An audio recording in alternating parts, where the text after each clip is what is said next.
할렐루야, 아멘. 하나님께서 이 시간에 함께 하실 줄로 믿습니다. 우리 오래간만에 진짜 2달 만에 다시 이제 금요 성령 집회로 모이지요. 또 불안합니다. 예전에 한번 이렇게 주중 예배가 멈춰 있다가 다시 시작할 때 계속해서 이제 멈추지 않고 계속 주중 예배를 드리겠습니다. 기도 금요 성령 집회가 계속 됐으면 좋겠습니다라고 이야기했는데 갑자기 상황이 어려워져서 정부에서 예배를 대면 예배를 막았기 때문에 어쩔 수 없이 대면 예배를 드리지 못했다가 다시 이제 1단계로 전환되면서 이제 대면 예배를 겨우겨우 드릴 수 있게 됐는데 이 코로나19 상황이 또 언제 어떻게 변할지를 모릅니다. 그렇다고 해서 우리가 정부에서 이렇게 권고하는 그 권고를 무시하고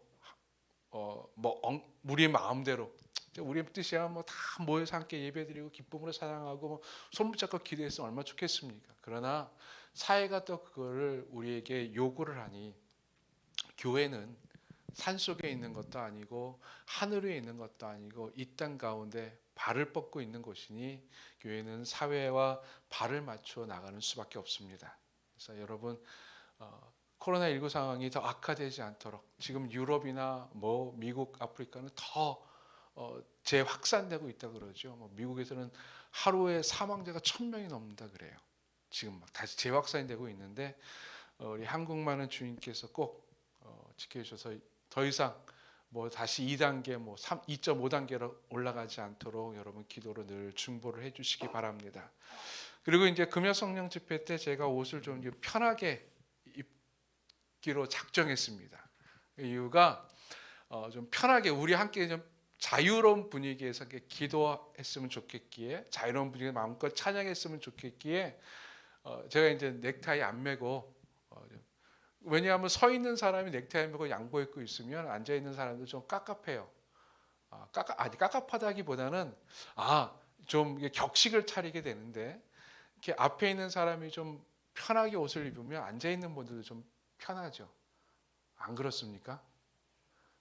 안 그렇군요. 좀 편하게 기도하기 위해서 또 편한 마음으로 하나님께 찬양하고 좀 자유롭게 나가기 위해서 이런 편한 복장을 해서 여러분 좀 이해를 해주시기 바랍니다.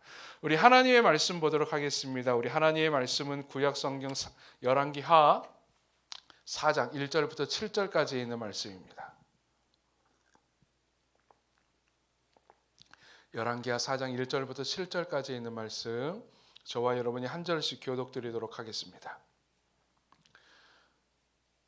구약성경 565면에 있습니다. 제가 먼저 읽습니다. 선지자의 제자들의 아내 중에 한 여인이 엘리사에게 부르짖어 이르되 당신의 종 나의 남편이 이미 죽었는데 당신의 종이 여호와를 경외한 줄을 당신이 아시는 바니이다. 이제 빚준 사람이 와서 나의 2 아이를 데려가 그의 종을 삼고자 하나이다 하니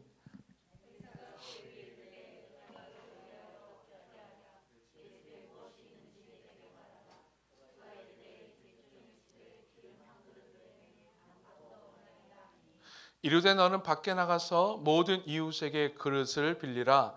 빈 그릇을 빌리되 조금 빌리지 말고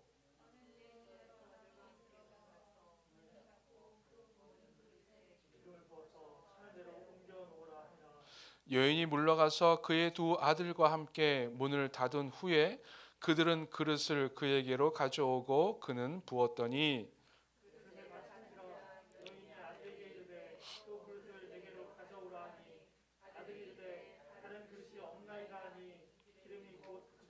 함께 있습니다. 그 여인이 하나님의 사람에게 나아가서 말하니 그가 이르되 너는 가서 기름을 팔아 빛을 갖고 남은 것으로 너와 생활하라 하였더라. 아멘.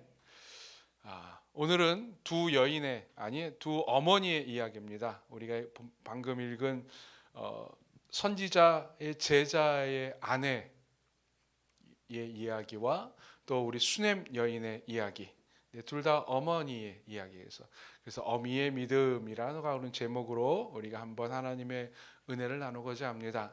2 이야기는 우리가 바라보는, 우리가 생각하는, 우리가 좀 꿈꾸는 놀라운 기적적인 사건들이 있어요. 하나는 기름병에 기름이 마르지 않는 계속 흘러나오는. 왜 여러분 예전 전래동화에 보면은 이렇게 어떤 항아리 이야기 있지 않습니까? 거기에 돈을 집어넣으면 돈이 계속 나오는 항아리, 쌀을 집어넣으면 쌀이 계속 나오는 항아리. 여러분 그 전래동화 어렸을 때 혹시 읽으신 분들은 어떤 마음이 드셨습니까? 야, 저런 항아리 나에게도 있으면 얼마나 좋을까? 그렇죠? 저런 항아리 하나만 있으면 참 좋을 텐데. 이 여인은 그거를 가졌었어요. 이 어머니는 그 기적을 맛봤던 사람이죠. 또 두 번째 수넴 여인. 수넴이라는 동네에 좀 부자 여인이 있었어요. 소위 말해서 귀부인이 있었는데 이 귀부인이 엘리사를 잘 섬겨갖고 엘리사를 통해서 아이를 잉태하지 못했었는데 아이를 낳게 돼요. 근데 그만 그 아이가 죽지요.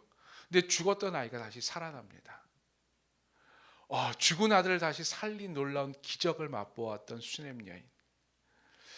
여러분 우리 인간의 슬픔 중에서 가장 큰 슬픔이 무엇입니까? 이별의 슬픔입니다. 그것도 그냥 멀리 떨어지는 이별이 아니라 죽음의 이별의 슬픔이 가장 크죠. 그것도 부모를 여의거나 아니면 가족을 여인 것이 아니라 자녀를 여일 때 가장 슬픕니다. 근데 이 수넴 여인은, 이 어머니는 가장 그 슬픔 속에서 하나님의 기적을 맛봤던 여인이에요. 그래서 이 시간은 이 두 어머니의 믿음의 특징과 이 두 어머니가 이러한 놀라운 믿음의 기적을 맛볼 수 있었던 동력이 무엇인지 아주 간단하게 살펴보고자 합니다.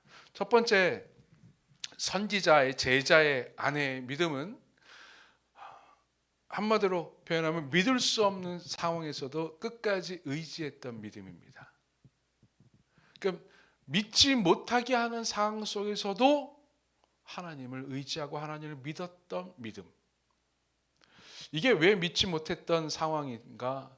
여러분 잘 믿을 수 있는 상황을 만들어주면요, 신뢰할 수 있는 상황을 만들어주면 사람들은 편하게 믿습니다. 그렇죠? 나는 마음이 넓어 그러면서 넓은 마음씨를 보여주면 그 사람은 저 사람 마음이 넓은 사람이야라고 생각하고 믿게 돼, 의지하게 돼요. 근데 겉으로는 나는 마음이 넓은 사람이야라고 이야기하는데 뭐 조그만 일에도 화를 내고 막 짜증을 내고 그러면 저 사람이 진짜 마음이 넓은 사람인가? 라고 생각을 하고 의심하게 되고 그 사람을 믿지 않게 되죠. 의지하지 않게 되죠. 즉 믿을 수 없는 상황 가운데서는 사람은 믿을 수가 없습니다. 의지할 수 없는 상황이, 의지할 수 없게 만드는 상황 속에서는 사람들은 절대 그 사람을 의지할 수 없어요. 그러나 이 선지자 생도의 아내는 믿을 수 없게 만들었던 그 상황 속에서도 하나님을 믿었고 의지했던 자였습니다. 이 선지자 제자의 아내의 모습을 보면 하나님을 섬기면서도 좋은 일이 하나도 없었던 가정이었어요. 가난한 선지자의 아내, 가족을 이뤘습니다. 남편은 선지자의 제자였어요. 즉 다시 말해서 선지자였어요. 선지자였었고 여호와를 경외하는 아주 신실한 자였습니다. 1절에 보면 아내가 엘리사 선지자에게 이렇게 말합니다. 당신의 종 나의 남편이 이미 죽었는데 당신의 종이 여호와를 경외한 줄은 당신이 아시는 바니이다.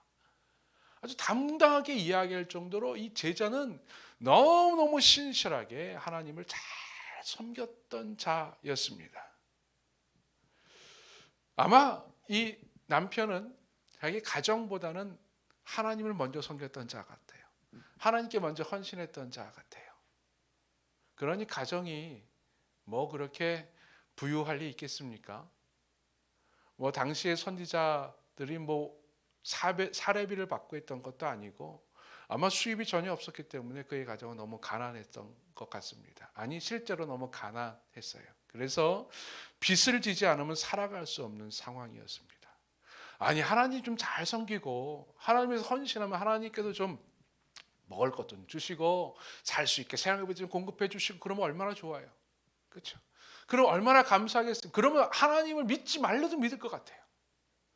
하나님을 잘 섬기면 하나님께서 복 주세요. 그러면은 아마 줄 서서라도 하나님 믿을 거예요. 근데 하나님을 잘 섬기면은 잘 섬겨도 먹을 것이 없어요. 하나님을 잘 믿어도 하나님께서 떡 하나 주지 않아요 라고 이야기하면 과연 바르게 믿을 수 있겠습니까? 이 가정이 그랬어요. 빚을 지며 겨우겨우 살아갔던 가정이었습니다.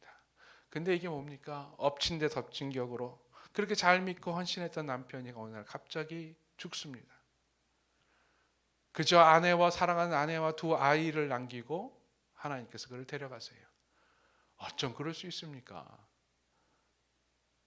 데려가면 안 되지 않습니까? 아니 그렇게 하나님 잘 믿었는데 하나님 잘 믿고 하나님의 나라를 위해서 말씀을 전하기 위해서 그렇게 애썼는데 그리고 가족은 그렇게 힘이 든데 어떻게 가장을 그렇게 데려갑니까? 지금에야 남편과 사별해도 아내가 여인이 열심히 일하면은 그나마 사회가 좀 도와줘서 유지할 수 있을지 몰라도 이 당시에는요 남편이 죽으면 그 여인은 아무런 의지할 데 없는 천의 고아와 같았습니다. 어떤 것도 할 수 없었어요. 누군가 도와주지 않으면 살아갈 수 없는 존재였습니다.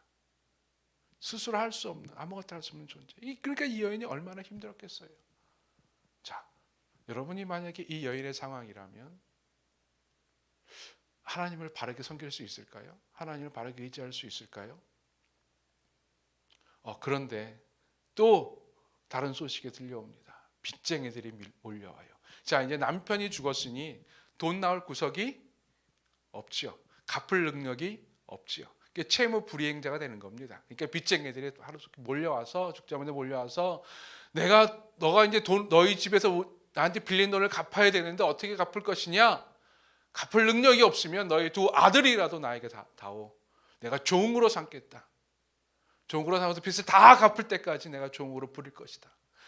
이제는요 남편과의 이별뿐만이 아니라 아이들과 생이별을 해야 되는 거예요. 가슴이 찢어지겠죠. 얼마나 아프겠습니까? 아니 하나님을 잘 섬기고 의지했었음에도 불구하고 하나님께서 은혜와 복은커녕 온갖 재앙만 내려다 줍니다. 믿기 힘들죠. 어렵죠. 사람들의 판단이에요. 상황이 어려우면 하나님 믿기 어렵다는 거예요. 믿을 수 없는 상황 가운데 떨쳐지면 사람들은 어느 누구도 하나님 믿을 수 없다고 하는 거예요. 이것이 욥기에 나오는 사탄의 논리입니다. 하나님이 천상에 의해서 욥을 막 칭찬합니다. 야, 욥이 얼마나 나를 잘 믿냐? 그러니까 사탄이 이렇게 얘기하죠. 하나님, 그거야. 하나님 잘 믿도록 하나님께서 복 주셨으니 믿는 것 아닙니까? 하나님께서 복을 빼앗아가 버리면 그는 하나님 믿지 않을 겁니다라고 이야기해요. 그렇죠? 믿을 수 없는 상황을 만들면 사람들은 믿을 수 없습니다라고 이야기해요. 지금 이 여인의 상황이 그랬어요. 믿을 수 없는 상황으로 막 몰아붙입니다. 상황이 너무너무 악화됩니다. 이제 끝입니다. 그러면 이 여인은 믿음을 버려야 돼요. 그 여인이 할 수 있는 일이 뭐겠습니까? 빚쟁이를 찾아가서 빌고 자기 일가 친척을 찾아가서 빌고 구하고 아니면 한밤중에 야반도주하면 되는 거죠. 북이스라엘이었으니 선지자 아들이었으니 하나님 잘 믿는 남유다로 가면 혹시 신실한 그리스도인, 신실한 하나님을 잘 믿는 사람들이 좀 도와주지 않겠습니까? 남유다로 도망가면 돼. 야반도주해도 돼요. 충분히 할 수 있는 어떤 가능성이 있었을 것입니다. 그러나 이 어머니는 사람을 찾아가지도 않고 물론 빚쟁이에게 가서 하소연도 했었을 것입니다. 그러나 이 여인 찾은 것은 마지막에 찾은 것은 엘리사였어요. 엘리사를 찾아갔었다라고 하는 것은 나는 이 믿을 수 없는 상황, 하나님을 의지하지 못하게 하는 이 상황에도 불구하고 나는 하나님을 의지합니다. 나는 하나님밖에 없습니다. 나는 하나님을 의지할 수밖에 없습니다. 라고 고백하는 거였어요. 그래서 엘리사에게 하소연을 해요. 다 상황을 설명하고 어떻게 합니까? 라고 묻습니다. 그러니까 엘리사가 얼마나 답답했으면 얼마나 마음이 아팠으면 2절에 보십시오. 엘리사가 그에게 이르되 내가 너를 위하여 어떻게 하랴? 무엇을 해줄까? 근데 엘리사가 재미있는 질문을 해요. 내 집에 무엇이 있는지 내게 말하라. 아니 집에 뭐가 있으면 엘리 찾아갔겠습니까? 아니 그 문제를 해결할 것이 우리 집에 있으면 내 집에 있으면 못하러 엘리사 찾아갔겠어요. 아무것도 없는데 엘리사가 묻는 거예요. 너희 집에 뭐가 있느냐? 이 여인이 말합니다. 집에 기름 한 그릇밖에 없습니다. 기름 한 그릇밖에 없습니다. 엘리사는 우리가 잘 알듯이 이제 여인에게 명령을 내려요. 너 이웃에게 가서 그릇을 다 네가 빌릴 수 있을 만큼 그릇을 빌려와라. 그리고 그 그릇에 너의 기름 한 그릇 있는 그 기름을 부어라. 이게 뭐 하라는 소리입니까? 어떤 것도 말하지 않았어요. 엘리사는 그냥 그렇게 하라는 거였어요. 근데 이 어머니는 마지막에 하나님이 주신 그 말씀을 의지해서 하나님 말씀대로 순종합니다. 동네로 돌아다니면서 그래서 다 빌려요. 한번 상상을 해보십시오. 집에 아무것도 없어요. 뭐 식량도 없는 그 집에 갑자기 와갖고 아들하고 둘이 와갖고 그릇 좀 빌려주세요. 그릇 좀 빌려주세요 하니 사람들이 좀 신기하게 쳐다보지 않았겠습니까? 그릇을 뭐 하려고 그러지? 어떤 사람들은 저 집에 아무것도 없는데 괜히 그릇 빌려줬다가 그릇 못 받으면 어떡하지라고 안 빌려줄 수 있지 않았을까요? 근데 아마 하나님 잘 믿는 사람이었기 때문에 그래도 마을에 신뢰는 있어서 그릇을 좀 빌릴 수 있었던 것 같아요. 많이 빌렸어요. 기름을 다 부었습니다. 근데 이게 웬일입니까? 그릇에 기름을 붓는데 기름 한 그릇밖에 없었는데 그 한 그릇 남은 그 기름이 빌린 그릇을 가득 채웠어요. 가득 채웠어요. 여기에 하나님의 은혜가 나타나는데 그 기름을 다 팔아보니 빚도 갚고 이게 여기서 하나님의 은혜가 나타납니다. 하나님의 이게 믿을 수 없는 상황에 하나님을 의지했던 자에게 주시는 하나님의 은혜가 나타나는데 빚만 갚은 것이 아니라 이 여인이 원했던 것은 빚 갚는 거였어요. 두 아들 종으로 끌려가지 않도록 좀 도와달라고 하는 빚이었어요. 근데 하나님 거기다 플러스 알파 뭐 줍니까? 남은 것은 너희 생활에 또 보태 써라. 생활비까지 주시는 거예요. 이게 우리 하나님인 줄로 믿습니다. 여러분 믿을 수 없는 상황 가운데 내몰렸을지라도 이 어머니처럼 끝까지 하나님을 의지할 수 있기를 바라요. 상황이 자꾸만 사람들이 나 하나님 믿지 말라고 너 하나님 믿어도 아무런 쓸모없다고 막 나를 몰아붙일 때에 내 마음 가운데 믿음이 막 상실되어 있을 때에 그럼에도 불구하고 나는 하나님을 의지할 것입니다 라고 고백할 때 하나님의 기적이 우리에게 나타나게 될 줄로 믿습니다. 하나님의 기적을 만드는 믿음이에요. 두 번째, 수넴 여인의 믿음은 어떤 믿음입니까? 스스로 마침표를 찍지 않는 믿음이었어요. 자기 스스로 마침표를 찍지 않았던 여인. 이 수넴에 살고 있었던 8절에 보면은 이렇게 얘기합니다. 한 귀한 여인이라고 말해요. 귀한 여인이라고 하는 것은 아까 말했던 귀부인이에요. 그 지역의 부자였어요. 근데 부자였음에도 불구하고 당시의 부자들 뭐 지금 뭐 모르겠습니다만 부자 그러면 사람들이 이렇게 썩 좋은 의미의 부자 같진 않았어요. 근데 이 여인은 참 좋은 의미의 부자였어요. 신실한 여인이었어요. 그래서 엘리사 선지자가 북이스라엘에 있던 엘리사 선지자가 한 곳에 있었던 것이 아니라 당시에 이렇게 돌아다니면서 하나님의 말씀도 전하고 재판도 하고 하나님을 가르치고 있었어요. 순회하고 있었습니다. 순회하는 그 길에 자기 동네를 항상 지나갔어요. 그거를 유심히 보다가 선지자가 이 지역을 지나갈 때 좀 편히 쉴 수 있도록 자기가 방을 하나 내놔요. 그래서 보면은 그를 위해서 담 위에 방을 하나 내서 편하게 이렇게 자기의 신경 쓰지 않고 편하게 선지자 마음대로 드러날 수 있는 방을 만들어서 거기서 숙식을 하게 합니다. 잘 섬기죠. 순수한 마음으로 섬깁니다. 엘리사가 그 여인을 위해서 뭔가 해줄 게 없나 이렇게 묻다가 뭐 여인이 부자의 부인이니 뭐 구하는 것이 아무것도 없는 거예요. 난 괜찮습니다라고 이야기한 거예요. 그래서 살펴보니 여인이 아이가 없어서 엘리사가 기도해서 그 여인이 잉태를 하고 아이를 낳습니다. 얼마나 복되겠습니까? 얼마나 기쁘겠습니까? 아이가 몇 년이 지났어요.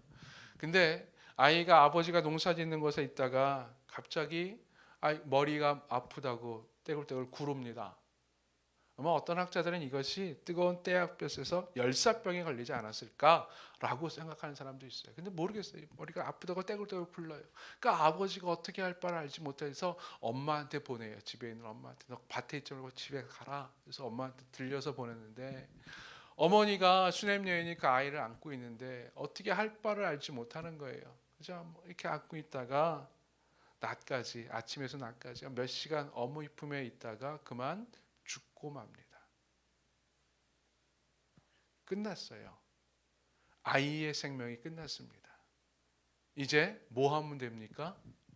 죽었으니 장례를 치르면 됩니다. 자, 이게 마침표예요. 근데 수냄 여인은 그러지 않았어요. 아이가 죽었지만 자기 스스로 마침표를 찍지 아니하고 죽은 아이를 선선한 다락방에다 올려놓습니다. 시체가 상하지 않기 위해서, 부패하지 않기 위해서 올려놓는 다락방에 올려놔서 문을 닫아 걸고 남편한테는 말하지 않아요. 죽었다고 말하지 않아요. 갑자기 남편한테 가서 나한테 나귀 한 마리 하고 사원, 나귀 끌 수 있는 사원, 종 한 사람만 나에게 주세요. 왜요? 나 엘리사 선지자 찾아뵈려고요. 아니 뭐 날도 아닌데 왜 선지자 찾아가요? 예, 그냥 평안을 빌려고요. 그냥 가서 문화 인사 드리려고 그래요. 라고 이야기. 남편한테 말하지 않아요. 그리고 사원한테는 이렇게 말합니다. 너는 나 신경 쓰지 말고 쉬지 말고 가라. 여러분 여인이 나귀 타고 가니 얼마나 힘들겠습니까? 지금 저 자동차도 아닌데 얼마나 아프겠어요. 근데 자기 신경 쓰지 말라는 거예요. 중간에 쉬지 말고 끝까지 가라. 가라. 그럽니다. 끝까지 갑니다. 갈멜산에 이르렀는데 엘리사 선지자가 그 여인이 오는 것을 봐요. 엘리사 선지자는요, 하나님께서 지혜를 주셔서 이렇게 내다보는 투시의 능력이 있었어요. 근데 엘리사 선지자가 그 수냄 여인이 오는 것을 보는데 하나님께서 알려주지 않는 거예요. 왜 오는지를 모르겠는 거예요. 그래서 게하시를 보내서 물어보는데 말을 안 해요. 그리고 선지자 앞에 와서 선지자의 팔 아래 무릎을 꿇고 발을 붙잡습니다. 답답해서 우는 거죠. 무엇 때문에 그랬을까요? 살려달라고 그랬을까요? 무엇 때문에 갔을까? 아마 그 엘리사 선지자의 스승이었던 엘리야 선지자가 죽었던 아들을 살렸던 이야기는 아마 들었을 수 있을 것 같아요. 엘리야는 살릴 수 있었는데 엘리사도 과연 살릴 수 있을까? 그런 일말의 희망이 있었을까요? 예, 그런 희망도 있었을 거예요. 그러나 아마 이 여인은, 수냄 여인은 당신이 나에게 아이를 주었으니, 즉 하나님이 나에게 아이를 주었으니 나 스스로 이 아이의 마침표를 찍지 못하겠으니 당신이 찍어주시오. 당신이 해결해 주시오. 라고 아마 고백했을 것 같아요. 내가 언제 아이 달라고 그랬습니까? 내가 언제 아이 달라고 그랬습니까? 근데 어떻게 된 겁니까? 그러자 엘리사가 급하게 게하시를 보내요. 너 빨리 나의 지팡이 가지고 가서 그 아이에게 얹어놔라. 근데 이 여인이 떠나질 않아요. 게하시가 아니라 당신입니다. 나 스스로 마침표 찍지 않습니다. 하나님이 찍어주셔야 됩니다. 엘리사가 게하시만 먼저 보내고 곧 이어서 다시 여인과 함께 그 집으로 갑니다. 결국 우리가 잘 알다시피 엘리사가 기도해서 그 아이가 다시 살아나요. 내 스스로 마침표를 찍지 않고 하나님이 마침표를 찍어줄 때까지 하나님께 매달렸던 믿음. 우리에게 필요한 믿음이 아닐까요? 우리 스스로 종종 생활에 대해서 나 스스로 결론을 내리고 있지 않습니까? 나 스스로 그냥 이거는 끝났어 라고 말하고 있지 않습니까? 그저 그렇게 결론 내리고 그렇게 살아가고 그렇게 포기하고 있지 않습니까? 그러나 진짜 이 여인의 믿음은, 진짜 하나님께서 우리에게 원하시는 믿음은 나 스스로 마침표를 찍는 것이 아니라 하나님이 내 삶의 마침표를 찍어 주십시오. 하나님이 결정해 주십시오. 하나님께서 허락해 주실 때까지 나 하나님께 매달리겠습니다 라고 하는 믿음이에요. 이 수냄 여인이 가졌던 이 어머니의 믿음, 이 어미의 믿음, 오늘날 우리가 가져야 될 믿음인 줄로 믿습니다. 코로나 때문에 힘들어요, 어려워요, 뭐 경제가 어렵고 사회가 어렵고 뭐 답답하다 그래요. 우리 스스로 결론 내립니다. 이제 끝났어. 나 스스로 결론 내립니다. 이제 접어야겠어. 아니요. 내가 접는 것이 아니라, 내가 끝내는 것이 아니라 하나님이 마침표를 찍어줄 때까지 하나님께 매달리는 겁니다. 하나님이 거기에 마침표를 찍을지 물음표를 찍을지 느낌표를 찍을지 쉼표를 찍을지 아무도 몰라요. 하나님이 하실 줄로 믿습니다. 여러분, 이 멋진 믿음 우리가 가져야 되지 않겠습니까? 믿지 못하게 하는 상황 가운데서 끝까지 하나님을 의지했던 그 믿음, 나 스스로 마침표를 찍는 것이 아니라 하나님이 마침표를 찍을 때까지 하나님께 매달렸던 그 믿음. 근데 여러분, 이 두 어머니의 믿음에 동기가 있어요. 동일한 동기가 있어요. 이런 믿음을 간직하게 할 수 있었던 동기가 뭐였는지 아십니까? 자녀예요. 첫 번째, 이 선지자 제자의 아내는 두 아들이 종으로 끌려가게 생겼어요. 어느 어미가 그냥 놔두겠습니까? 그러니 사람들이 믿지 못하게 하는 그 상황 가운데 있어도 이 어머니는 끝까지 하나님 믿을 수 있었어요. 믿음의 동기가 있었어요. 믿음을 막 붙돋게 하는 동기가 있었어요. 이 수넴 여인은 무엇이었습니까? 똑같이 아들이었어요. 그저 늙음하게 겨우 예쁘게 태어났던 그 아들, 하나님께서 내려주셨던 그 아들, 나의 하나님에 대한 사랑의 섬김의 열매로 주셨던 그 아들이 목숨을 잃었어요. 나 스스로 이 아이의 삶에 대해서 마침표를 찍을 수가 없었던 거예요. 하나님이 주셨으니 하나님이 마침표를 찍어주십시오라고 그 마음으로 쉬지 않고 엘리사에게 찾아가서 엘리사를 데리고 자기 집에 데려온 것 아니겠습니까? 이 두 어미에게는 믿음의 동기가 분명했어요. 불붙듯 만들게 하는 믿음이 있었어요. 동기가 있었어요. 자, 여러분, 지금 나에게 어떤 믿음의 동기가 있습니까? 하나님께 매달리게 하는 동기가 무엇이 있습니까? 하나님께 기도하게 하는 동기가 무엇이 있습니까? 여러분, 우리들의 믿음은요, 연약해요. 인간의 믿음은 이제 순수하게 하나님을 향한 순수한 마음으로 내 믿음이 막 북돋아지고 막 동기가 부여되고 뭐 믿음이 고양되지 않아요. 그건 착각이에요. 내 믿음을 고양시키는, 내 믿음을 북돋게 하고 내 믿음을 한층 성숙하게 하는 동기가 분명히 있습니다. 여러분, 그 동기를 찾을 수 있기를 바랍니다. 그 동기가 어떨 때는요, 나의 문제일 수도 있어요.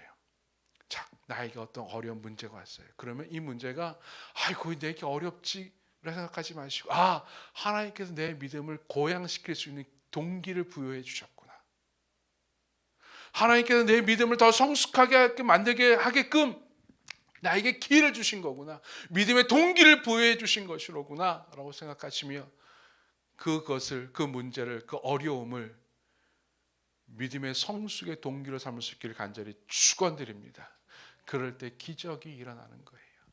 이러한 믿음의 동기를 가지고 하나님께 나아갔던 이 어미의 믿음을 통해서 선지자 생도의 아내는 단순히 빚만 갚았던 것이 아니라 생활비까지 허락해 주시는 하나님의 은혜를 맛봤다 그랬어요.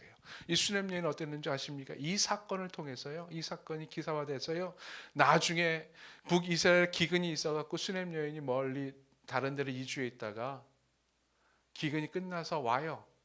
고향에 왔는데 그만 그 땅을 다른 사람이 차지했어요. 분쟁이 일어나죠. 뭐 옛날에 지금처럼 땅 문서가 정확히 있는 것도 아니고 어느 누구도 해결해 줄 수 없는 상황 가운데 우연치 않게 북이스라엘 왕이 수넴 여인의 이야기, 이 이야기를 들어요.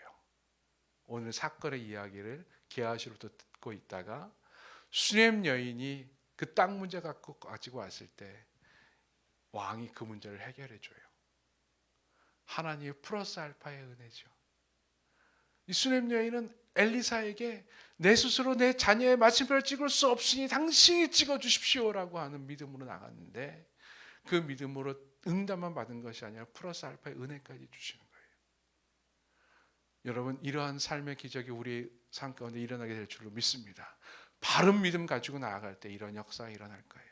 바른 믿음으로 나아갈 때에 우리 삶 가운데 이런 놀라운 기적이 일어나게 될 줄로 믿습니다. 끝까지 복음이 전해질 때까지 증인된 삶을 결코 쉬지 않으니 땅 끝까지 복음이 전해질 때까지